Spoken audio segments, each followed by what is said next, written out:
Hoy, en Mundo Interior, tenemos una hermosa visita. Nos honra la presencia de Carlos Almeida, un titiritero. Algunos dicen por los pasillos un filósofo del títere, un metteur en scène, pero también un lector, adaptador y un gran referente y un amigo acá de la Casa de Mundo Interior. Así que le damos la bienvenida, le pasamos la palabra diciendo que esto es Mundo Interior. Bueno, muchas gracias. Un gusto participar de este ciclo. Hoy quería proponerles hablar de dos retractaciones. Vamos a ir a la lectura directamente. Las dos retractaciones de las que vamos a hablar es primero de la de Galileo Galilei, que ocurrió en junio de 1633, y la segunda retractación es la de Don Quijote de la Mancha, que en la segunda parte, que fue publicada en 1615. Entonces tenemos como algunos denominadores comunes, como por ejemplo que las dos situaciones ocurrieron o se pensaron en la primera mitad del siglo XVII. Hay otras derivaciones y otras coincidencias que después vamos a conversar. Entonces vamos a comenzar con un textito del segundo capítulo del ingenioso hidalgo Don Quijote de la Mancha, donde vamos a ver cómo la contracara de la retractación. En este primer texto vamos a ver la salida de Quijote, la primera salida del Quijote, una observación que él hace sobre lo que percibe. Luego vamos a escuchar el último capítulo de la segunda parte, y después vamos a pasar... perdón, primero empezamos con Galileo, con Galileo. Vamos a escuchar primero un comentario entre el cardenal Barberini y Galileo, cuando estaban conversando en buenos términos, y después la retractación. Esto es muy cortito. Barberini. Nace el sol y se pone y vuelve a su lugar, dijo Salomón. ¿Y qué dice Galilei? Galileo. Cuando era un niño, de esta altura, eminencia, estando en la cubierta de un barco, de repente empecé a gritar: ¡la costa se mueve! ¡La costa se aleja! Ahora sé que no era la costa la que se movía, sino el barco. Y luego de algún tiempo, le toca el momento de su retractación.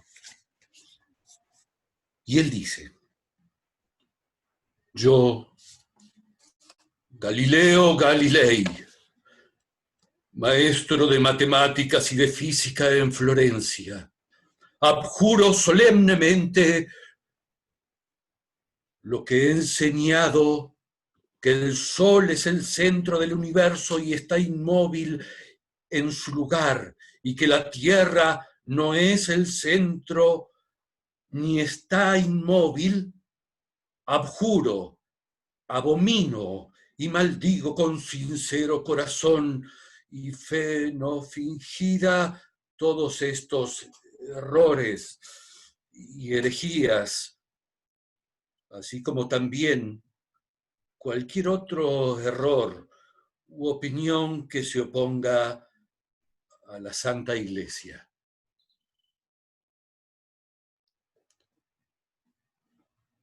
Esta es una versión de la abjuración, no es la real, sacada de la obra de Bertolt Brecht en la adaptación de Jaime Kogan y Gerardo Fernández. Pasamos al Quijote. Entonces, ahora sí vamos a escuchar su salida. Yendo pues caminando, nuestro flamante aventurero iba hablando consigo mesmo y diciendo: ¿quién duda, sino que en los venideros tiempos, cuando salga a la luz la verdadera historia de mis famosos hechos, que el sabio que los escribiere no ponga cuando llegue a contar esta mi primera salida tan de mañana de esta manera? Apenas había el rubicundo Apolo tendido por la faz de la tierra, de la ancha y espaciosa tierra, las doradas hebras de sus hermosos cabellos, y apenas los pequeños y pintados pajarillos con sus zarpadas lenguas habían saludado con dulce y meliflua armonía la venida de la rosada aurora, que dejando la blanda cama del celoso marido por las puertas y balcones del manchego horizonte, a los mortales se mostraba el famoso caballero Don Quijote de la Mancha. Dejando las ociosas plumas, subió sobre su famoso caballo rocinante y comenzó a caminar por el antiguo y conocido campo de Montiel. Bien, después al Quijote le pasaron algunas cosas. Pasaron algunas aventuras que seguramente todos más o menos conocemos, y llega un día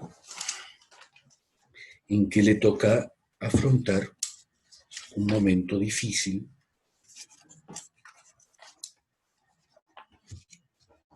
que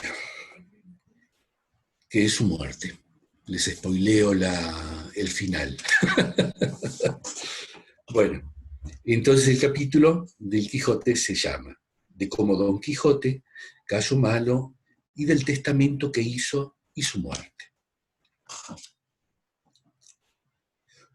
Como las cosas humanas no sean eternas, siéndose siempre en declinación de sus principios hasta llegar a su último fin, especialmente la vida de los hombres, y como la de Don Quijote no tuviese privilegio del cielo para detener el curso de la suya, llegó a su fin y acabamiento cuando él menos lo pensaba, porque o ya fuese de la melancolía que le causaba el verse vencido, o ya por la disposición del cielo que así lo ordenaba, se le arraigó una calentura que le tuvo 6 días en la cama, en los cuales fue visitado muchas veces por el cura, del bachiller y del barbero, sus amigos, sin quitársele de la cabecera Sancho Panza, su buen escudero. Llamaron sus amigos al médico. Tomóle el pulso y no le contentó mucho. Dijo que por sí o por no atendiese a la salud de su alma, porque la de su cuerpo corría peligro. Oyóle Don Quijote con ánimo sosegado, pero no lo oyeron así su ama, su sobrina y su escudero, los cuales comenzaron a llorar tiernamente como si ya le tuvieran muerto delante. Fue el parecer del médico que melancolías y desabrimientos le acababan. Rogó Don Quijote que le dejasen solo porque quería dormir un poco. Hicieronlo así, y durmió de un tirón, como dicen, más de 6 horas, tanto que pensaron el ama y la sobrina que se habían de quedar en el sueño. Despertó al cabo de dicho tiempo y dando una gran voz dijo: «Bendito sea el poderoso Dios que tanto bien me ha hecho. En fin, sus misericordias no tienen límite, ni las abrevian, ni impiden los pecados de los hombres. Estuvo atenta la sobrina a las razones del tío y parecieronle más concertadas que él solía decirlas, a lo menos en aquella enfermedad, y preguntóle: ¿qué es lo que vuestra merced dice, señor? Tenemos algo nuevo. ¿Qué misericordias son estas o qué pecados de los hombres?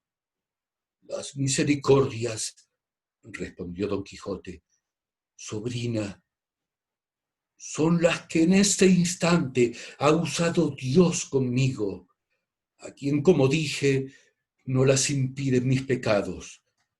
Yo tengo juicio ya, libre y claro, sin las sombras caliginosas de la ignorancia, que sobre él me pusieron mi amarga y continua leyenda de los detestables libros de caballerías. Ya conozco sus disparates y sus embelecos, y no me pesa sino que este desengaño ha llegado tan tarde que no me deja tiempo para hacer alguna recompensa.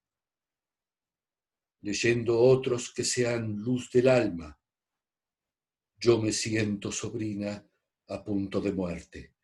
Querría hacerla de tal modo que diese a entender que no había sido mi vida tan mala, que dejase el renombre de loco, que puesto que lo he sido, no querría confirmar esta verdad de mi muerte.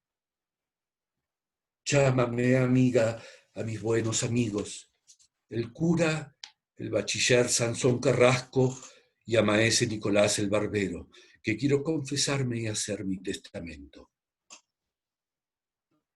Pero de este trabajo se excusó la sobrina con la entrada de los tres.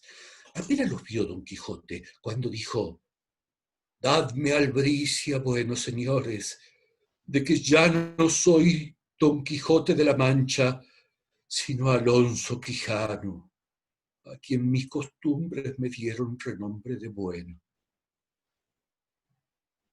Ya soy enemigo de Amadís de Gaula y de toda la infinita caterva de su linaje. Ya me son odiosas todas las historias profanas de la andante caballería. Ya conozco mi necedad y el peligro en que me pusieron haberlas leído. Ya por misericordia de Dios, escarmentando en cabeza propia, las abomino. Cuando esto le oyeron decir los tres, creyeron sin duda que alguna nueva locura le había tomado. Y Sansón le dijo: ahora, señor Don Quijote, que tenemos nueva, que está desencantada la señora Dulcinea, sale vuestra merced con esto. Y ahora, que estamos tan a pique de ser pastores para pasar cantando la vida como unos príncipes, quiere vuestra merced hacerse ermitaño. Calle por su vida y vuelva en sí y déjese de cuentos. Los de hasta aquí, replicó Don Quijote, que han sido verdaderos en mi daño, los ha de volver mi muerte con ayuda del cielo en mi provecho. Yo, señores, siento que me voy muriendo a toda priesa. Déjense burlas aparte y tráiganme un confesor que me confiese y un escribano que haga mi testamento, que en tales trances como este no se ha de burlar al hombre con el alma. Y así suplico que en tanto que el señor cura me confiesa, vayan por el escribano. Miráronse unos a otros, admirados de las razones de Don Quijote, y aunque en duda le quisieron creer. Y una de las señales por donde conjeturaron se moría fue el haber vuelto con tanta facilidad de loco acuerdo, porque a las ya dichas razones añadió otras muchas, tan bien dichas, tan cristianas y con tanto concierto, que del todo les vino a quitar la duda y a creer que estaba cuerdo.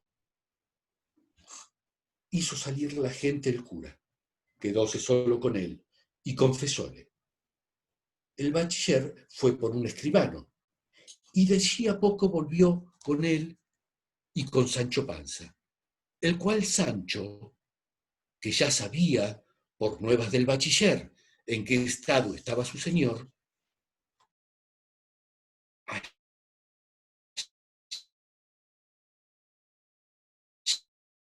derramar lágrimas. Acabóse la confesión y salió el cura diciendo: verdaderamente se muere, verdaderamente está cuerdo Alonso Quijano el Bueno. Bien podemos entrar para que haga su testamento. Estas nuevas dieron un terrible empujón a los ojos preñados de ama, sobrina y de Sancho Panza, su buen escudero, de tal manera que los hizo reventar en lágrimas de los ojos y 1000 profundos suspiros del pecho, porque verdaderamente, como alguna vez se ha dicho, en tanto que Don Quijote fue a Alonso Quijano el Bueno a secas, y en tanto que fue Don Quijote de la Mancha, fue siempre de apacible condición y de agradable trato, y por esto no solo era bien querido de los de su casa, sino de todos cuantos le conocían. Entró el escribano con los demás, y después de haber hecho la cabeza del testamento y ordenado su alma a Don Quijote, con todas aquellas circunstancias cristianas que se requieren llegando a las mandas, dijo: ítem,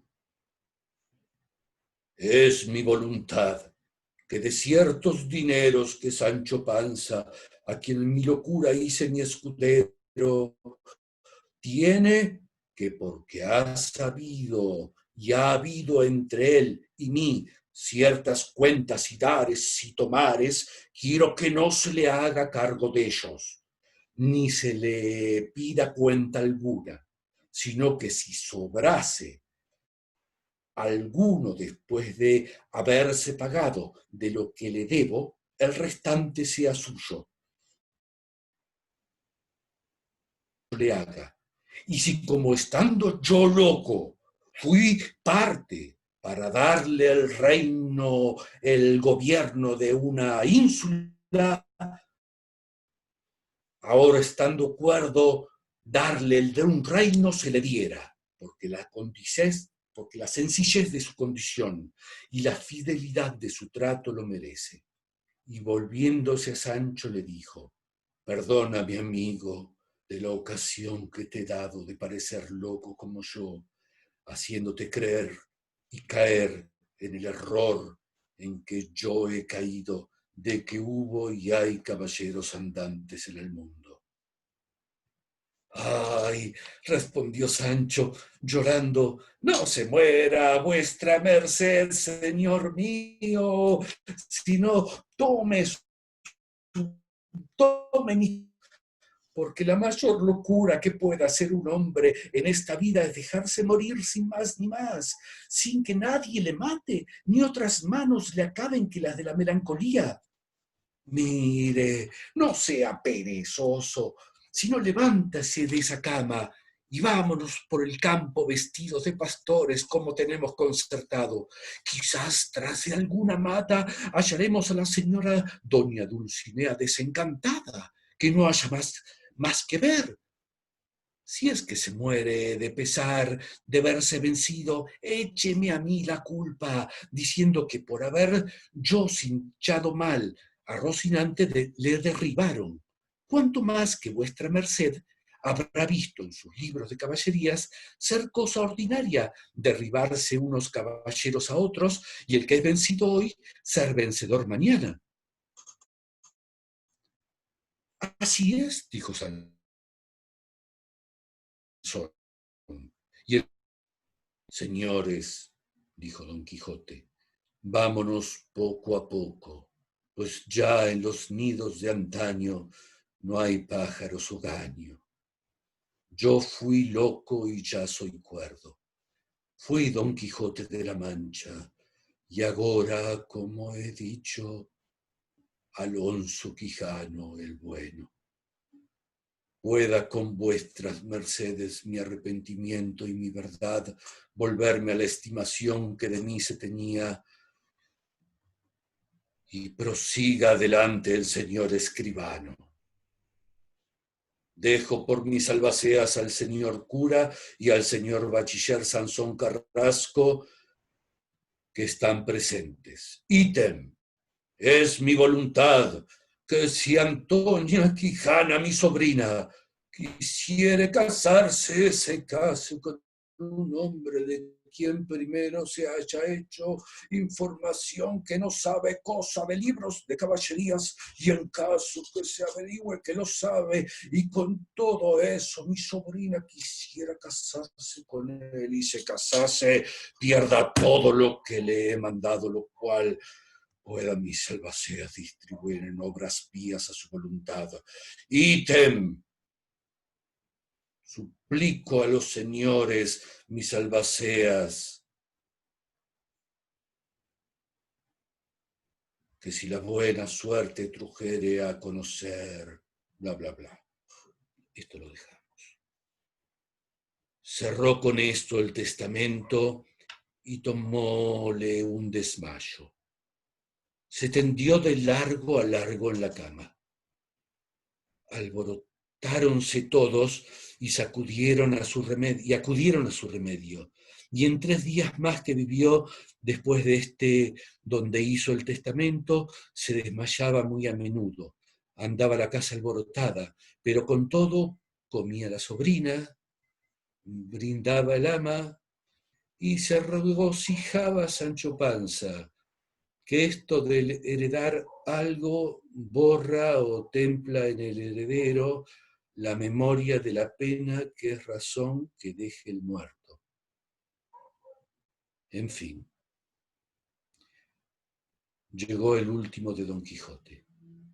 Después de recibidos todos los sacramentos y después de haber abominado con muchas y eficaces razones de los libros de caballerías, hallóse el escribano presente y dijo que nunca había leído en ningún libro de caballerías que algún caballero andante hubiese muerto en su lecho tan sosegadamente y tan cristiano como Don Quijote, el cual, entre compasiones y lágrimas de los que allí se hallaron, dio su espíritu.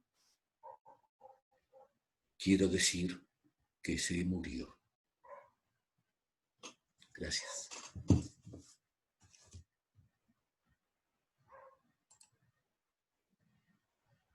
Espectacular, ¿eh?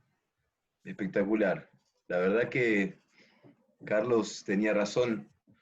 Esta modalidad de leer eh, a uno le da, no sé, a mí me hizo disparar muchas más cosas, quizás, por ser textos que uno hace mucho tiempo ya que no vuelve a mirar, por errores de la vida. Me hace pensar, en realidad tengo una pregunta muy sencilla, más allá de haber disfrutado mucho tu narración, digamos. ¿Qué es lo que vos ves entre estas dos retracciones, más allá de lo evidente, es decir, del hecho de que aparentan los dos negarse, ¿no? Negarse a sí mismo, negarse todo el recorrido, la lucha, todo el camino hacia la verdad, hacia en los dos casos, alguna forma de poesía y una entrega total a ese camino, ¿no? Y aparentan que justo al final, más allá de justamente el concepto de retracción, ¿qué es lo que vos ves en común de estas dos situaciones y por qué nos traes las retracciones? Si en efecto lo son, o vos sentís que hay un acting, digamos, que hay una farsa atrás.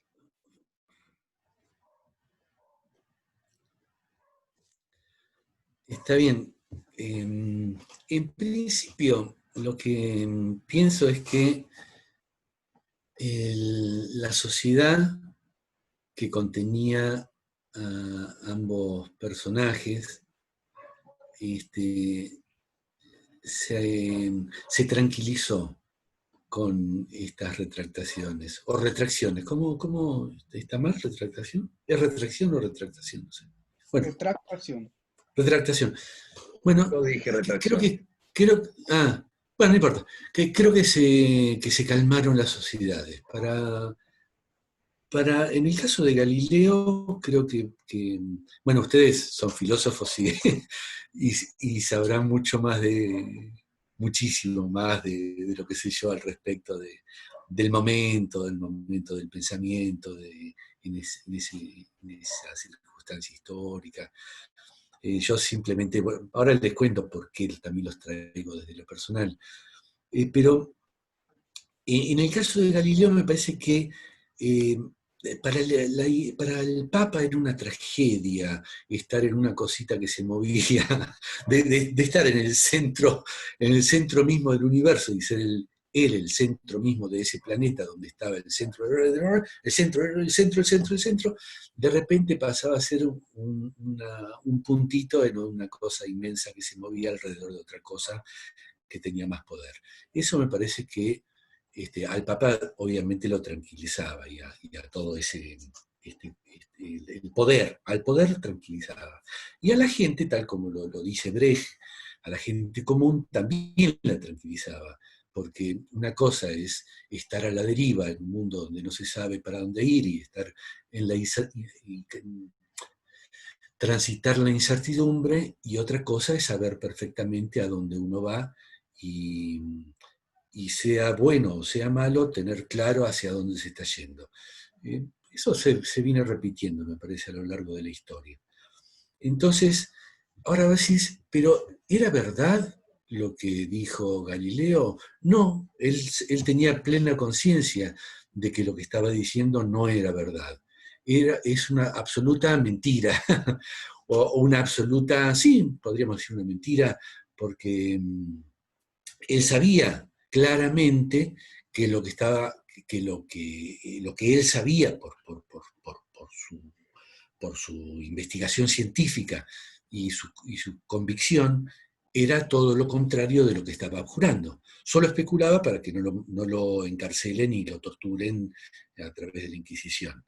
Entonces, era una mentira que tranquilizaba a muchos, pero yo creo que él sabía, porque era un tipo muy sabio, y me lo dijo el otro día, incluso cuando estuvo cenando en casa, él sabía que algún día se iba a descubrir y que no hacía falta insistir en ese momento, porque finalmente su verdad, cuando una verdad es tan contundente y tan obvia, finalmente la verdad encuentra un camino para salir a la luz. Entonces yo creo yo, no sé, tal vez me equivoco, pero creo que no se preocupó demasiado. De hecho, él siguió investigando y siguió filtrando algunos documentos. Bueno, y en el caso de Don Quijote, no sé, creo que se tranquilizaron todos con esto, pero al mismo tiempo se vino el mundo abajo. Como cada vez que se viene un Quijote abajo, yo creo que en aquel momento se vino el mundo abajo. Y cuando nosotros, Quijotes todos, y sé que todos tenemos un poquito de Quijotes y un poquito de Sanchos y un poquito de todo, pero en este caso hay muchos Quijotes escuchando y por acá. Creo que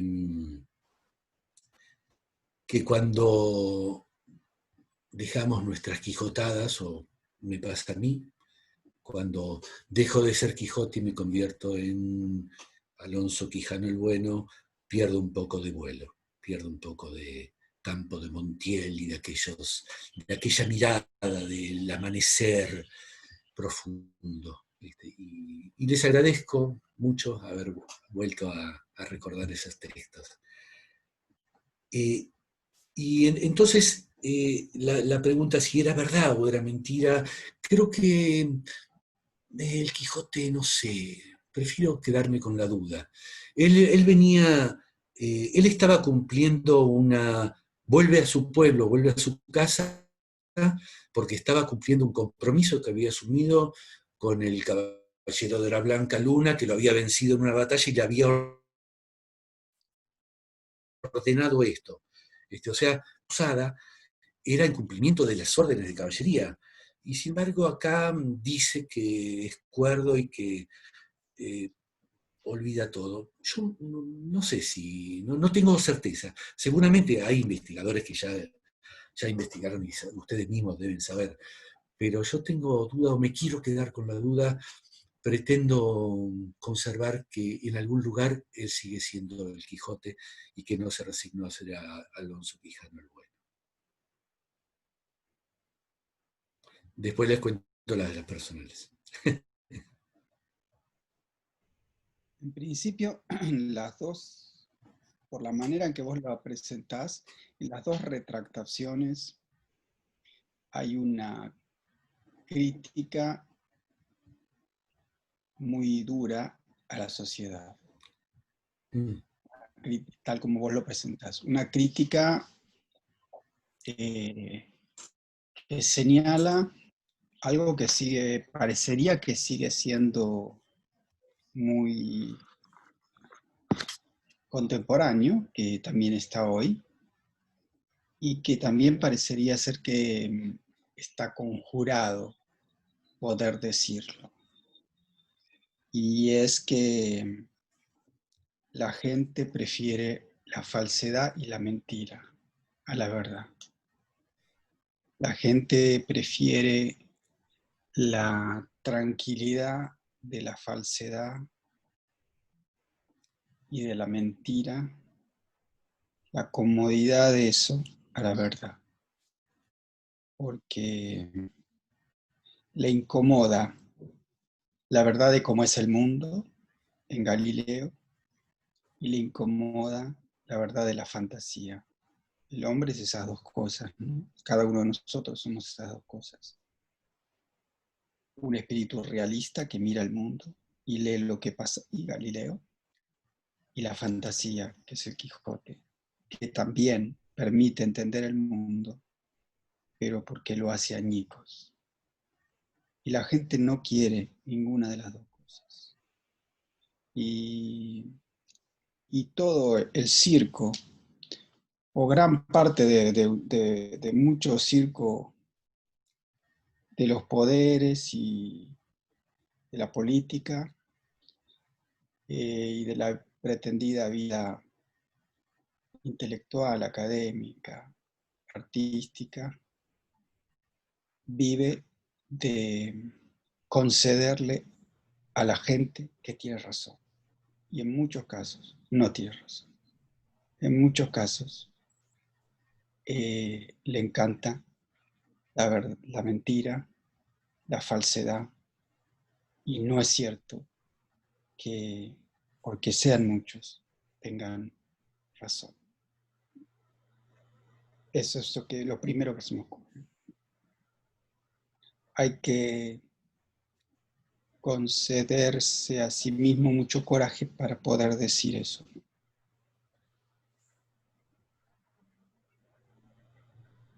No, Carlos Almeida, en este caso me pareció muy buena la elección de los textos y, bueno, y sobre todo la lectura a nivel formal, modo, fue espectacular.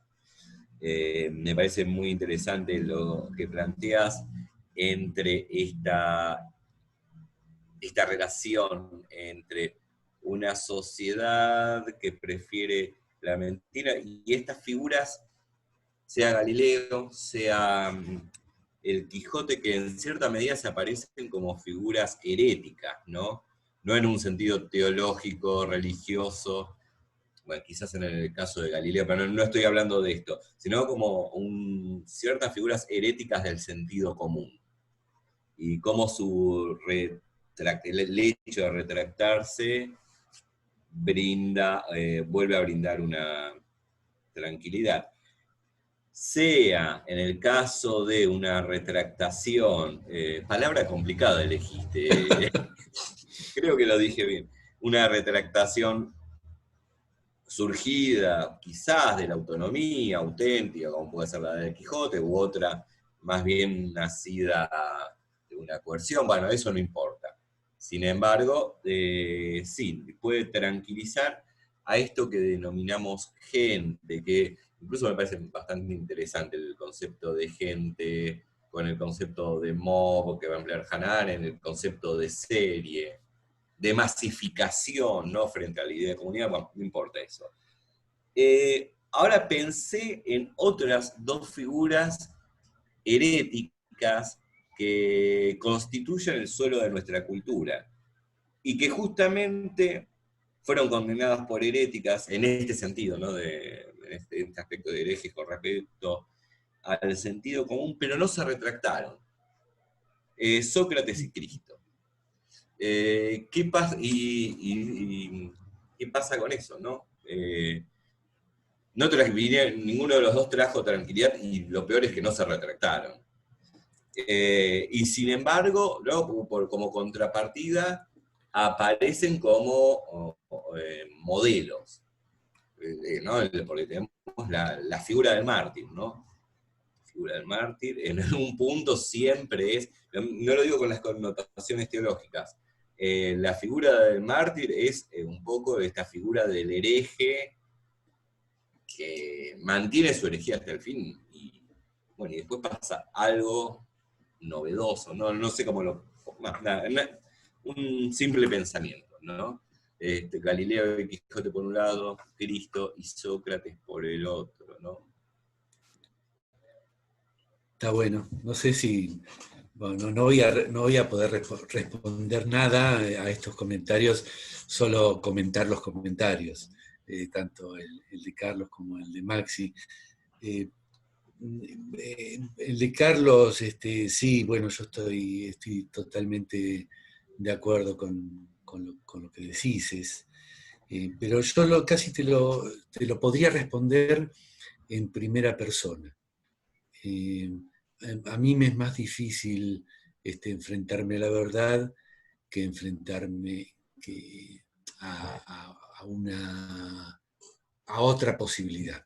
Siempre me resulta difícil y suele ser provechoso enfrentarme a la verdad, pero no es fácil.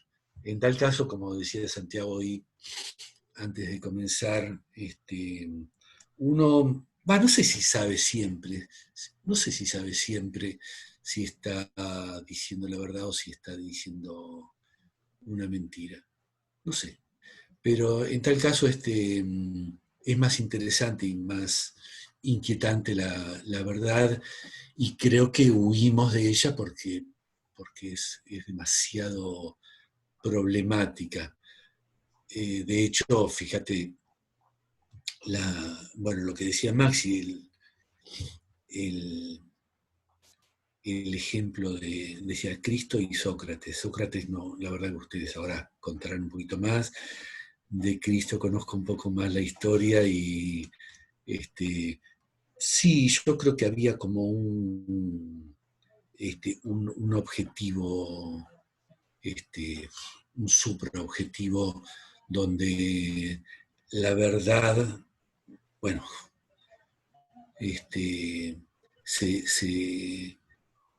se fundaba en ese hecho del mismo sacrificio, de la muerte. Me parece que eso y la resurrección, yo desde mi punto de vista cristiano, teológico, yo creo en eso, pero más allá de eso, si vos decís un líder que quiso generar una revolución y establecer un pensamiento, bueno, fue una buena forma de establecer un pensamiento por mucho tiempo. Creo que iba más allá de eso, pero no importa.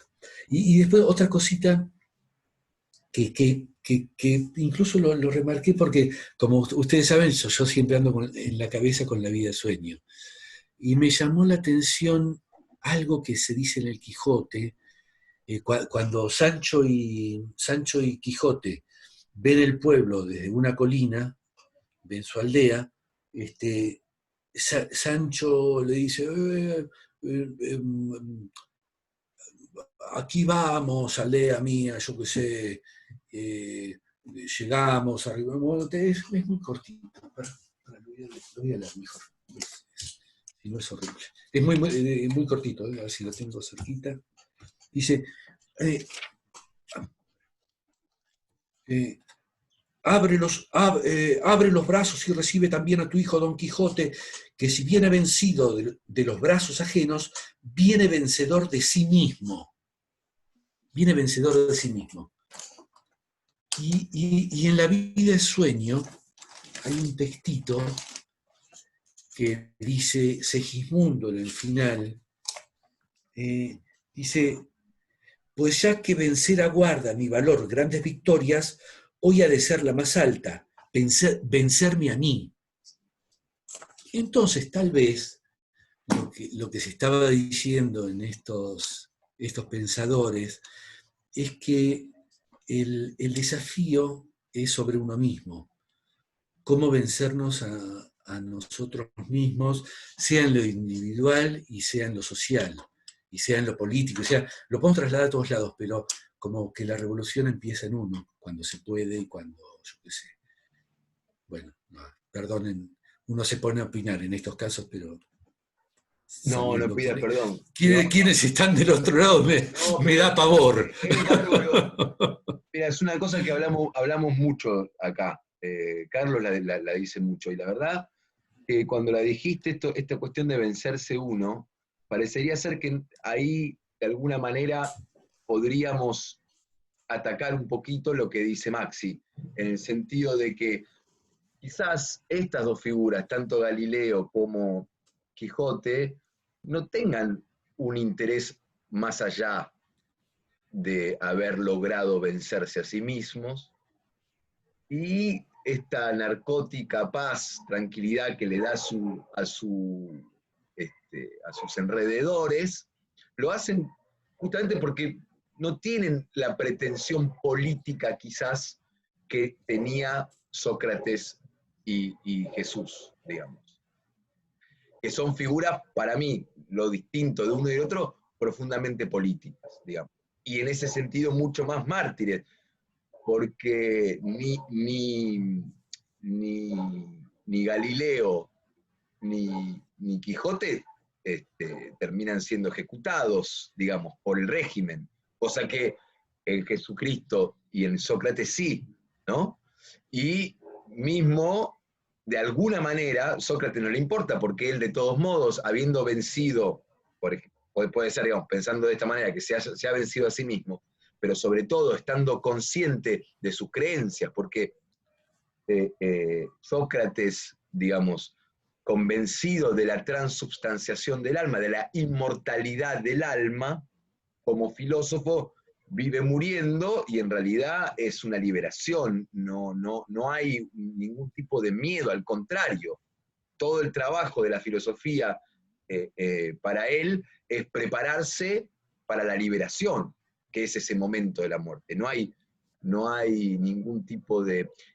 Ojo, creo que en ninguno de los cuatro hay miedo de la muerte, pero sí siento que por ahí en Jesucristo y en Sócrates hay como un interés de que su ejemplo, digamos, el ejemplo que en el caso de Sócrates tiene que ver, en los casos de Sócrates y de Jesucristo tienen que ver con la coherencia, ese ejemplo que es la coherencia haga, digamos, de su muerte, que ninguna de las dos es realmente muerte, ni Sócrates ni Jesús mueren realmente, no solo porque seguimos hablando de ellos hoy, sino que para ellos tampoco, porque luego viene la resurrección, y en el caso de Sócrates, quién sabe por dónde andará, como decía vos, que yo el otro día estuve con él, seguramente, porque por ahí anda, según él, digamos, según su doctrina, que es la doctrina, esta dialéctica del mundo de las ideas y el mundo sensible. Él está en el mundo de las ideas.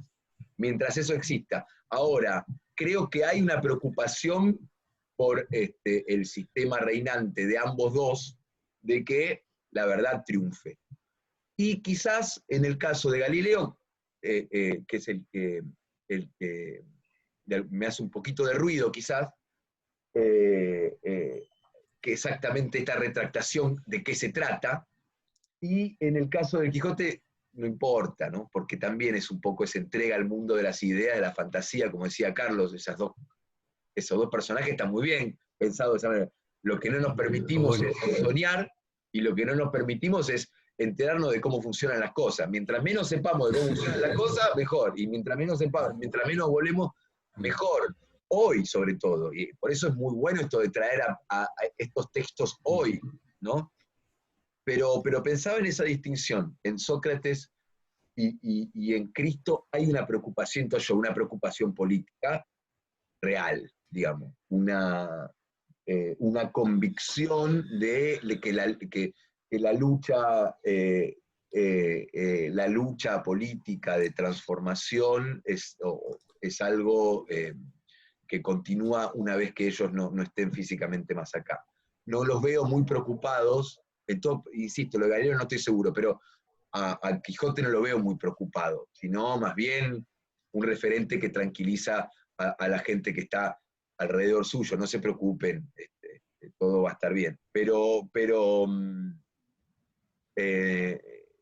esa distinción pienso nomás, una distinción puramente quizás política. Y por eso el sacrificio como fundante de ese nuevo régimen, ¿no? También allí hay diferencias de verdad. ¿Qué verdad está en juego en uno y en otro? En Galileo es el saber, más que la verdad, el saber de la ciencia frente al saber de la escritura, digamos. Si vos me permitís, podríamos usar una metáfora que se usaba, una imagen que se usaba mucho en la Edad Media, que es el libro escrito por Dios en un texto y el libro de la naturaleza que también está escrito por Dios. En la retractación de Galileo hay una picardía, porque Galileo lo que dice es que la escritura dice la verdad, y eso era así, porque él era creyente. Y eso para él no se contradecía con los conocimientos que él había adquirido con su experimentación respecto de cómo funcionaba el sistema heliocéntrico. No había una contradicción. La verdad de la escritura es una y la verdad del mundo es otra, y no se contradicen. Hay una picardía, me parece, en la retractación de Galileo. Pero lo que hay respecto del fenómeno de Jesucristo o Jesús y Sócrates, como se podrían poner muchos otros ejemplos, es que la verdad que está en juego es distinta. No, esa caracterización, si es política o no, daría para discutir, porque primero habría que pensar qué quiere decir política. Pero bueno, admitamos que allí hay la aceptación de un destino que no se puede renunciar a él, sino poniendo en tela de juicio, contradiciendo la verdad que quería anunciarse, porque esa verdad que quería anunciarse era la propia vida. La verdad que Sócrates quiso enseñar durante toda su tarea de enseñanza en Atenas fue su propia vida, y a vivir de esa forma. Y Jesús también sabía que ese era su destino, un destino que estaba escrito ya en la Escritura para el Mesías, y que a eso había venido, y que debía entregar su vida, aceptar ese destino que le había sido otorgado. Bueno. Y es decir, que hay una verdad que es tal porque lo que yo digo se adecua a lo que es, ¿no? Yo digo, Carlos Almeida es titiritero. Eso es verdad, porque se adecua a lo que él es. Pero hay otra verdad, que no es una adecuación externa de lo que yo digo a lo que es, sino que es una adecuación de lo que yo digo conmigo mismo. Y esa es la verdad que está en juego en Sócrates, esa es la verdad que está en juego en Jesús. Y esa es la verdad que está en juego en tantos otros, que sabían que probablemente su destino era la muerte, que lo aceptaron como tal, porque de otra forma era renunciar a esa verdad. Es decir, que hay una verdad que son dos planos muy distintos. Y de alguna forma, también Galileo y también el Quijote dan testimonio, con la farsa que hacen, dan testimonio de esa verdad, de ese otro plano de la verdad que es coincidir con ellos mismos.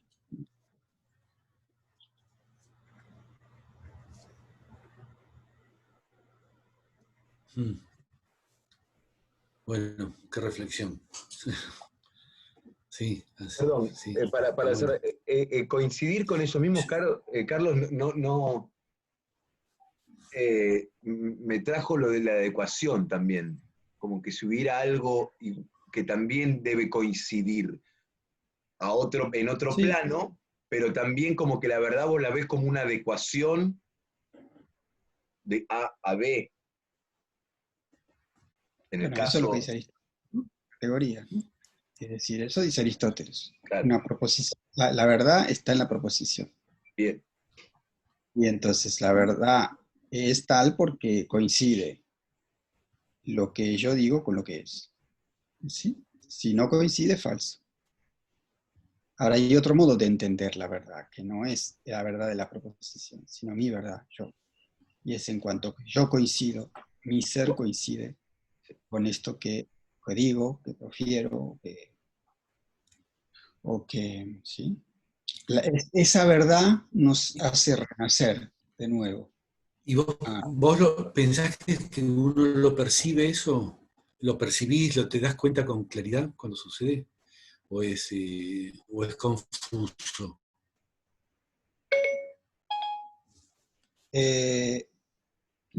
A ver, ¿cómo sería eso? Esta verdad, vos enunciás una verdad.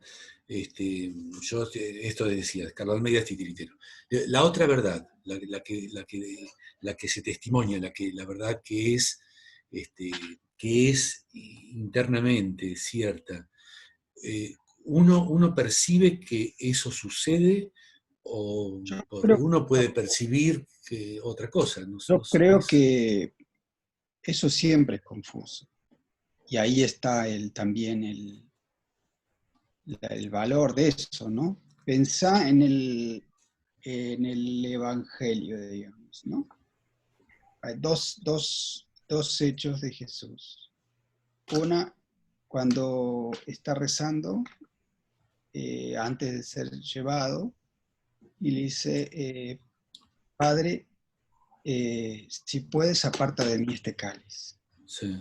Es decir, que él tiene miedo, que él, si es posible, zafemos de esto, digamos, ¿no? Tanto es así que claro, en la iglesia cristiana,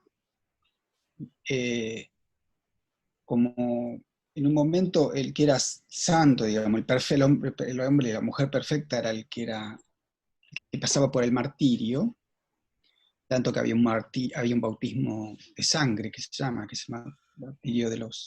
bautismo de los mártires, pero la condición que la iglesia ponía, la iglesia de los recién nacientes, ¿no? Era que no tenía que ir voluntariamente, así que no tenía tenía que haber tratado de evitar el martirio, ¿sí? Porque si no era como un suicidio que no tenía otro fin, ¿sí? No dar testimonio. Yo creo que eso siempre es confuso, ¿no? Y Jesús también, el Evangelio pone una frase de Jesús, que probablemente es una frase de un salmo más largo, pero pone en la cruz, las últimas palabras del Señor, ¿por qué me has abandonado?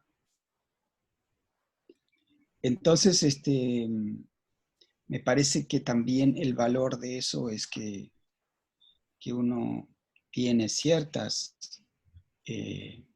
seguridades, pero no jugarse la vida es eso, por eso, porque uno no tiene Sí, encontrar ese. no tiene total seguridad, ¿no? Además de que entra eso, el temor, nadie es perfecto, de modo que todos nada es blanco o negro en nuestra vida, ¿no? Y no, es buscar, es buscar. Me da pie para una... para contar otro hilo conductor, si tengo 5 minutos más, ¿Sas? No, Santiago, se Sí, fue sí. Santiago. ¿Tengo 5 minutos más, Santiago? ¿2 minutos? ¿Sí? Ah, Ok. Me da pie esto de Carlos, había un poema de Borges que decía seguido un querido amigo que fue Walter Santana, que, bueno, Carlos tuvo la generosidad de presentarnos y luego yo entablé una amistad entrañable y es de alguna manera quien une al Quijote y al Galileo que hoy trajimos a esta mesa. Walter Santana, ahora vuelvo sobre Borges, Walter hizo la versión del Galileo, esta que dirigió Jaime Kogan en el año 84 en el Teatro San Martín, 84, 85 y un poco más, que es el espectáculo más visto del Teatro San Martín, o sea, fue un éxito y nos conmovió a todos seguramente en aquel momento. Y luego, las vueltas de la vida, gracias a Carlos Ruta, que tuvo esa generosidad, pudimos encontrarnos y montar una versión del Quijote, donde estaba Walter haciendo el Quijote y fue como un lujo de aquellos. Y luego seguimos una amistad y él dijo varias veces el poema El mar de Borges, y fue tal vez uno de sus últimos, pocos días antes de su muerte, que la última frase de este poema dice: ¿quién es el mar? ¿Quién soy? Lo sabré el día ulterior que suceda a mi agonía. Como que esa comprensión final está vedada a nosotros mismos, porque hay como una espera a la comprensión total de la vida. Uno, como siempre, va agregando cositas. Yo les contesto de la cena con Galileo, bueno, lo de Sócrates ni se lo mencioné, pero también estuvo. Son cositas nuevas en mi vida. Y ahora me encuentro con ustedes y esta noche le voy a comentar a Cervantes. Y de Cervantes, una curiosidad, si queremos, para entender un poco más por qué se muere el Quijote, porque el tipo venía escribiendo la segunda parte del Quijote. La primera la publicó en 1605 y le venía dando la segunda parte, se tomó su tiempo, y en 1614 le publican un chabón que no se supo bien quién fue, una versión apócrifa de la segunda parte del Quijote. Entonces Cervantes lo que hace es matarlo al Quijote para que ni se le pase por la cabeza más a nadie hacer la serie, ¿viste? La segunda parte y eso. Incluso las últimas palabras, como sigue ese último capítulo, se las dedica a este escritor apócrifo, como diciéndole: y te lo mato para que nunca más se te ocurra, y cuelgo la pluma para que no la agarres nunca más. Bueno, eso. Esa es una razón de entrecasa de por qué se muere el Quijote. Maxi, Sí, Diego, ¿estás ahí, Diego? sí, sí, sí, sí, sí. Estás pálido, Diego. Es por la luz. Novedad. No sabemos si antes de venir a actuar una película de zombie y siempre viene maquillado. Okay. Ahora, algo raro hay, porque los griegos no eran tan blancos. Algo raro hay. Escúchame, Diego, respecto de la verdad como testimonio, ¿no hay algo que vos me contaste una vez, yo lo sé por vos, en En Ricard. En Sartre, con eso te negaron un amigo porque le permito hablar de Sartre, ¿no? Claro, Pues la verdad... Él juró nunca más hablar de Sartre, porque al principio cada 10 minutos era Sartre. No, contame a mí, Maxi, contame a mí, dale. Nosotros cada tanto la autorizamos. Es bueno tener un ignorante en la mesa, sí. Sí. El que trabaja la cuestión del testimonio en relación a la verdad, no como adecuación, como aletheia, como esta manifestación de lo que es Ricard. Ricard trae a colación la figura precisamente del mártir. Una doctrina, para ser verdadera, necesita, no toda doctrina que tenga mártires, dice Ricard, es verdadera, pero toda doctrina verdadera exige mártires. Aquella persona que da testimonio hasta el último momento de su vida, y ahí eso sería algo, si bien no suficiente, necesario para el establecimiento de una verdad, en el sentido que está diciendo Carlos, quizás de esta verdad existencial, ¿no? Lo mismo cuando habla de doctrina, Ricard está hablando de una forma de ver y existir en el mundo.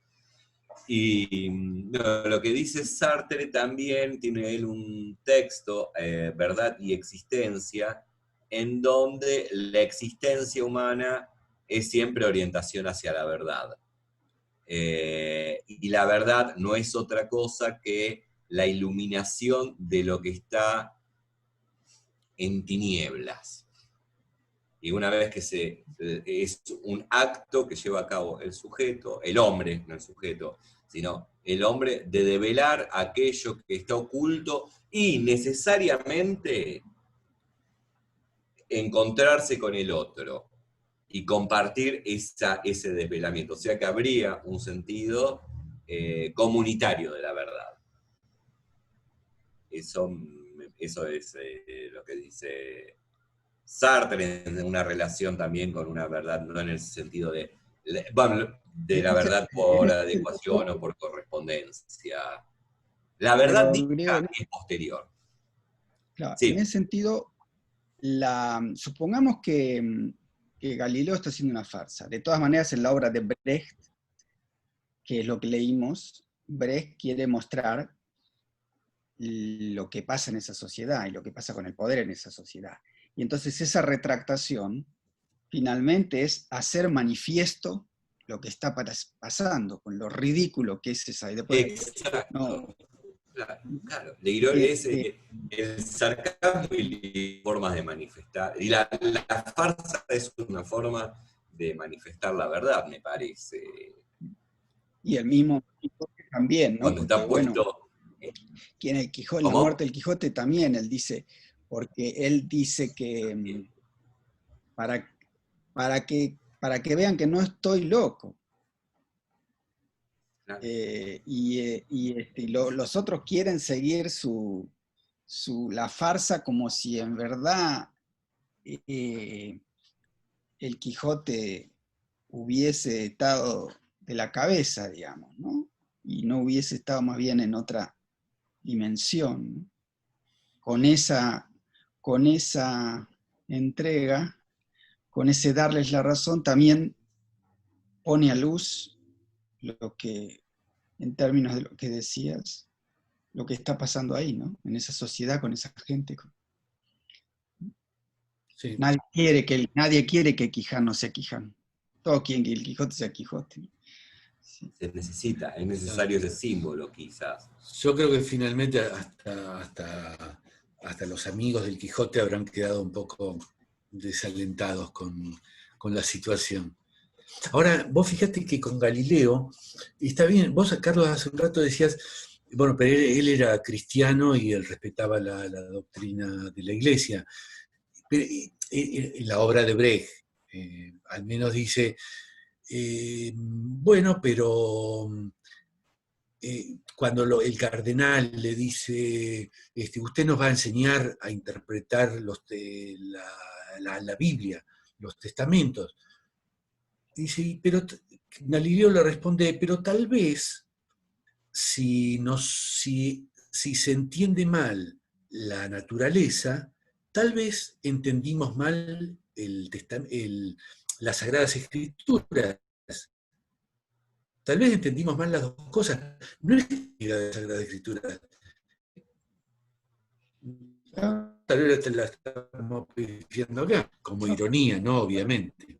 No reniega No, claro. no reniega en la Biblia, digamos, hay una verdad, solo que es otra verdad respecto de la que la ciencia moderna descubría, ¿no? Claro. Y finalmente, ¿qué pensás con esas verdades? ¿No? Bueno, siempre hablar de verdad a mí se me hace difícil, porque nunca, siempre está tan subjetivo. Pero bueno, me gusta esa idea de que las verdades, cuando tienen determinado peso, a pesar de que la sociedad las niegue, como decías hace un rato, y tome el camino más fácil, que es creer un camino más simple, más liviano, finalmente las verdades surgen a la luz, por más que se las acalle por un tiempo. ¿Será? ¿A mí? Sí. No, yo creo que el mal triunfa. La mediocridad también. ¿Eh? Yo creo que el mal triunfa y la mediocridad triunfa. Y pero hay pruebas a granel de eso. Y la humanidad va haciendo progreso, marcha atrás, pero yo tengo esperanza creo que no. Que circunstancialmente. El Creo otro que día. poner como apotegma o como principio que la verdad triunfa, me parece que Claro. No tengo prueba para decir que eso sea así. Claro, no, está bien. No, decir la verdad triunfa es como, sí, es demasiado ingenuo. Pero, yo qué sé, a veces se pone a falto. Esto, ay, ¿quién lo decía? No me acuerdo quién hacía esta metáfora de uno asfalta una selva y después siempre hay un pastito que vence al hormigón y sale el pastito por entre el hormigón. Yo sé, ¿cómo un pastito va a superar semejante fuerza? Y me permiten que les lea no sé si, tengo una cosa que mandé el otro día, que recibí en realidad, de Alejandro Dolina. No sé si lo tienen en estima, porque hay muchos que lo quieren y muchos que no lo quieren. Me pareció bastante interesante. ¿Se los puedo leer? Claro. Es muy cortito, ¿eh? Dice, la ignorancia es mucho más rápida que la inteligencia. La inteligencia se detiene a cada rato a examinar. La ignorancia pasa sobre los accidentes del terreno, que son las nociones a gran velocidad. Y jamás hay nada que le llame la atención. Así llega rápidamente a cualquier parte, especialmente a las conclusiones. Me pareció simpático. Sí, y a mí me hace pensar en esto de que el mal triunfa. La verdad, y esto no tiene que ver con una cuestión de ser optimista, ni mucho menos, pero si el hecho de que estamos acá 2000 años después, depende de quién hablemos, 2500, a veces 3000 años después, hablando de este tipo de cosas, digo 2000 años después, 2500 por Sócrates, pero por Jesús 2000 y digo 500 por Galileo y también Cervantes, es el hecho de que sigamos hablando de eso en algún sentido es que la verdad triunfó. O sea, después, entender la verdad como algo que debiera llevar algún tipo de, o dijiste progreso, Carlos, qué sé yo, progreso con la verdad no creo que sean, me parece medio contrasentido una cosa y la otra, pero más allá de progreso o no, felicidad para la gente, tratar bien a la naturaleza, no sé en qué sentido el mal triunfa. Lo que sí sé es que en ese plano en el cual estamos discutiendo, evidentemente la verdad triunfó. Si la verdad no hubiera triunfado, creo que no estaríamos acá. Por eso, cuando vos decías, Carlos, que no se me ocurre una instancia, a mí se me ocurre esta, que estamos acá. Y no digo que eso esté bien o mal, y no digo que eso le haga bien a la gente y la ponga feliz. Seguramente la ignorancia y la mentira sean lugares de mucha más felicidad, o de tranquilidad, y la gente anda tranquila consumiendo y comprando cosas, qué sé yo. En ese sentido, entiendo también que en una mediocridad que siente ciertas cosas, pero como siento que la verdad está en otro plano, en el plano en el cual está, bien tranquila está con respecto al triunfo, a su triunfo, digamos. Después está a ver quién es el que se juega a ir a buscarla o a ir a por ella, pero no creo que el triunfo le competa a la verdad, digamos. Está en un lugar, es como en el lugar de Margarita Stolbizer, digamos, ya ganó. La verdad ya ganó, qué sé yo, en ese sentido. Entiendo esto último. No es un chiste, Margarita Stolbizer era una candidata creo que era la provincia de Buenos Aires, Maxi, provincia de Buenos Aires. No era presidenta. Directamente, Directamente, bueno, presidenta, con esta cuestión seguramente de los republicanos, una cuestión bien de las buenas costumbres, ¿no? De las buenas costumbres, una señora de las buenas costumbres, creo que viene de alguna manera de la alianza o algo así, no sé, un lugar medio raro. Pero en todo caso, el spot de ella, frente a que ya perdía en las encuestas, qué sé yo, decía, yo ya gané. Decía, yo ya gané. Entonces estaba en el spot publicitario de campaña, ella aparecía diciendo, yo ya gané. Explicaba por qué ella había ganado, porque, ¿no? Digo, en ese sentido, chiste aparte, la verdad ya ganó, ya no está en disputa, no hay disputa, me parece a mí, no hay disputa. Y no lo pienso como algo justamente humano, sino por algo a lo cual el humano puede tender, de lo cual el humano se puede inspirar, pero no lo veo como que le preocupe mucho qué hagamos con ella. Si la llevamos al poder, si la llevamos al progreso científico, si la llevamos al amor del otro. Ella está ahí, como esperándonos. No. ¿Qué sirve esa verdad? En tal caso, ¿De qué sirve esa verdad que está ahí? Inspirándonos. Sí. en tal caso, ¿A quién le sirve la verdad que está ahí? ¿Y qué pasa si pensamos en la verdad de Quijote?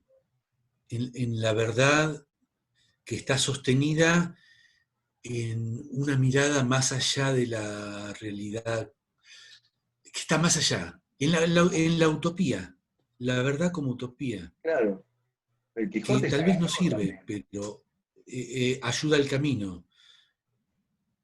¿Cómo Quizás, Santi se cortó? no, digo, quizás la retractación del Quijote hasta sea una burla,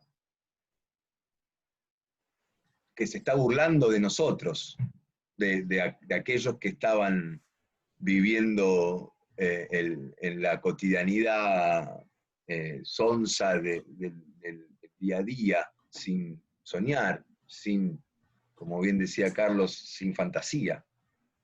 En ese sentido, esa verdad, una vez encarnada, ya no le importa, digo, y por ahí tenés razón, Carlos, el mal triunfa porque al mal le interesa triunfar. Le interesa conquistar territorios, quizás.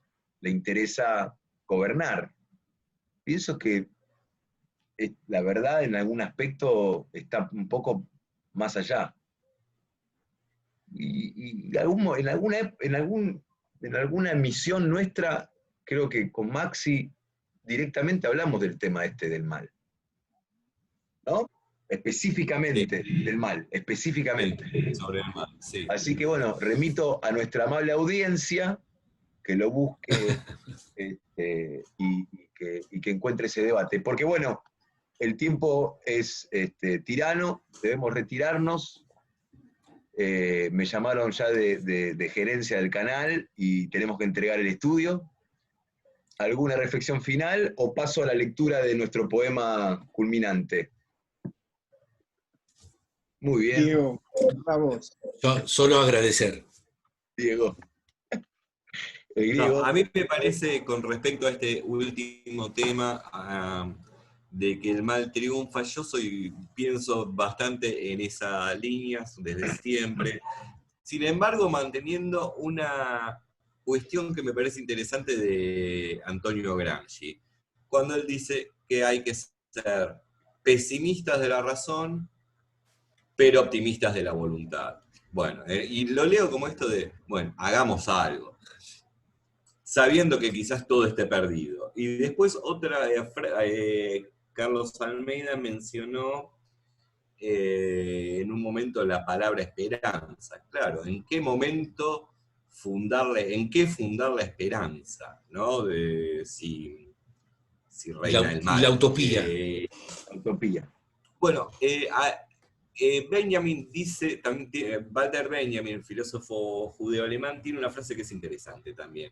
Solo por amor a los desesperados mantenemos aún la esperanza. O sea, cómo salirnos de la esperanza ingenua, ¿no? No, nada. Eso. No sé si es una Yo creo que cuando yo digo que hablo de del triunfo del mal y de la mediocridad, que es más peligrosa que el mal, que no se camufla, no estoy diciendo que no se pueda hacer nada. No estoy diciendo que no haya muchos que reciban esa estocada de Sócrates, esa estocada del Quijote, y retomen ese desafío y hagan de su vida algo con eso. De hecho, ¿para qué estamos haciendo esto que estamos haciendo nosotros? Fundamentalmente lo estamos haciendo porque creemos que forma parte de nuestras convicciones, de lo que es una forma de hacernos nosotros semejantes a esa verdad que creemos y que tiene que ver con el pensamiento, con la reflexión, con el diálogo, con escuchar a otros. Confusamente porque no sabemos qué eco va a tener, ni tampoco nos importa mucho, pero siempre hay algo para hacer, ¿no? Siempre hay, como dice la escritura, un resto fiel. Siempre hay un resto fiel. Pero ese resto fiel siempre es minoritario. También es cierto que la potencia de ese resto fiel es tremenda, ¿no? Pero a la vez, siempre me acuerdo de una frase de Citarrosa que a mí siempre me había sorprendido y que cada vez le veo más verdad, o más, sí, más veraz, más cierta, ¿no? Más cierta. Y dice por allí que él habla del padre, que el padre le había dicho que un traidor puede más que 1000 valientes. Y también eso es así, ¿no? También eso es así. Entonces, bueno, eso no quita que nosotros asumamos nuestra propia vida como un desafío de hacer que nuestra vida sea veraz, coincidir con nosotros mismos, ¿no? Y eso es una tarea, no solo de toda la vida, es una tarea que se hace en penumbras, ¿no? Se hace, en la niebla venimos y a la niebla volvemos, dice uno. poeta. Pues. Un poema de Jorge Luis Borges, ya que Carlos Almeida lo había traído. No encontré el poema del mar, así que será este poema de 1985, también hacia el atardecer de su existir, que se llama Cristo en la cruz. Cristo en la cruz, los pies tocan la tierra. Los tres maderos son de igual altura. Cristo no está en el medio, es el tercero. La negra barba pende sobre el pecho, el rostro no es el rostro de las láminas, es áspero y judío, no lo veo y seguiré buscándolo hasta el día último de mis pasos por la tierra. El hombre quebrantado sufre y calla, la corona de espinas lo lastima. No lo alcanza la befa de la plebe que ha visto su agonía tantas veces, la suya o la del otro, da lo mismo. Cristo en la cruz, desordenadamente, piensa en el reino que tal vez lo espera. Piensa en una mujer que no fue suya. No le está dado ver la teología, la indescifrable Trinidad, los gnósticos, las catedrales, las navajas de Ockham, la púrpura, la mira, la liturgia, la conversión de Gudrun por la espada, la Inquisición, la sangre de los mártires, las atroces cruzadas, Juana de Arco, el Vaticano que bendice ejércitos. Sabe que no es un Dios y que es un hombre que muere con el día. No le importa. Le importa el duro hierro de los clavos. No es un romano, no es un griego. Gime. Nos ha dejado espléndidas metáforas y una doctrina del perdón que puede anular el pasado. Esa sentencia la escribió un irlandés en una cárcel. El alma busca el fin, apresurada. Ha oscurecido un poco. Ya se ha muerto. Anda una mosca por la carne quieta. ¿De qué puede servirme que aquel hombre haya sufrido si yo sufro ahora? Esto fue Mundo Interior.